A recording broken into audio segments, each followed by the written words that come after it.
Kalungkutan ay lagi na lang, kasiyahan ay minsan lang makamtan. O buhay, kahit sa mga mayaman ay di lubos ang kanilang kasiyahan.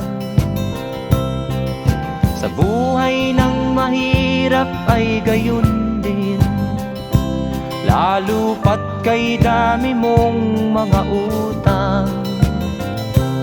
O buhay,